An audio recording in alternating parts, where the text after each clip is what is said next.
एक कार है वो कांस्टेंट स्पीड से चल रही है circular track of radius 10 meter पे, और टाइम लेती है 6.28 सेकेंड ऑन ईच लैप। मतलब एक राउंड में कितना टाइम लगता है, 6.28 second. The average speed and average velocity of each complete lap. एक चक्कर में एक राउंड में कितना एवरेज स्पीड और एवरेज वेलोसिटी हुआ वो हमें पूछा जा रहा है। तो क्या करेंगे, देखें, ये सर्कुलर ट्रैक हो गया है ना, ये सर्कल हो गया जिसपे कार भाग रही है, कार मूव कर रही है। मान लो कार ने चलना शुरू किया यहाँ से, कार ने चलना शुरू किया इस जगह से। अब क्या होगा, एक चक्कर करके कार जब वापस इसी जगह पे आ जाएगी तो सोच के देंगे डिस्प्लेसमेंट कितना हो जाएगा उसका। सर इनिशियल पॉइंट भी यही, जब एक चक्कर पूरा होगा तो फाइनल पॉइंट भी यही होगी कार, फाइनल पॉइंट भी यही होगा कार का। तो एवरेज वेलोसिटी क्या हो जाएगी बच्चे, average velocity will be equal to total displacement upon total time taken.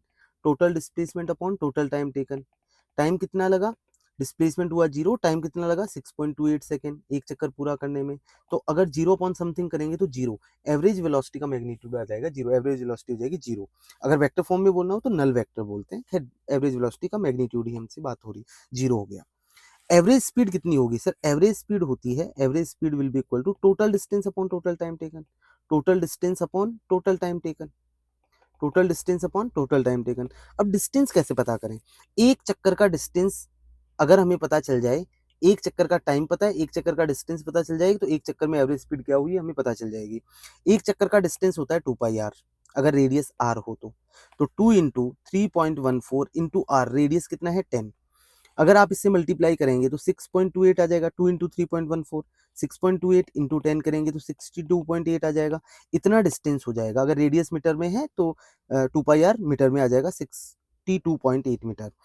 Average speed हो जाएगी टोटल डिस्टेंस, एक चक्कर का डिस्टेंस कितना 62.8, तो 62.8 meter divided by time taken कितना है 6.28 सेकेंड।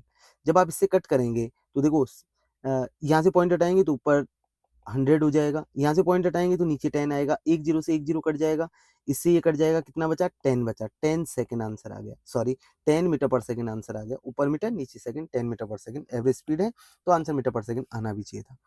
तो एवरेज स्पीड, पहले क्या लिखा हुआ है एवरेज स्पीड, तो पहला आंसर होगा एवरेज स्पीड कितना 10 मीटर पर सेकेंड। फिर लिखा हुआ है एवरेज वेलोसिटी, तो एवरेज वेलोसिटी कितना जीरो। तो अगर ऑप्शन में यहाँ वेलोसिटी और स्पीड ना लिखा जाता और ऐसे लिखा होता 10 meter per second comma zero, zero comma 10 meter per second, और दोनों 10 मीटर पर सेकेंड, दोनों जीरो जीरो, तो अब आंसर आप किसका लिखते, पहले क्या है एवरेज स्पीड, तो एवरेज स्पीड कितनी हुई 10 meter per second, average velocity कितनी है जीरो, तो ये वाला करेक्ट आंसर होता। बट हमें यहाँ तो लिख के ही पूछ लिया कि वेलोसिटी कितनी, एवरेज वेलोसिटी कितनी 10 मीटर पर सेकेंड, गलत बात। एवरेज वेलोसिटी कितनी zero, speed average speed 10 meter per second, मतलब ये करेक्ट आंसर है, सेकंड ऑप्शन करेक्ट है।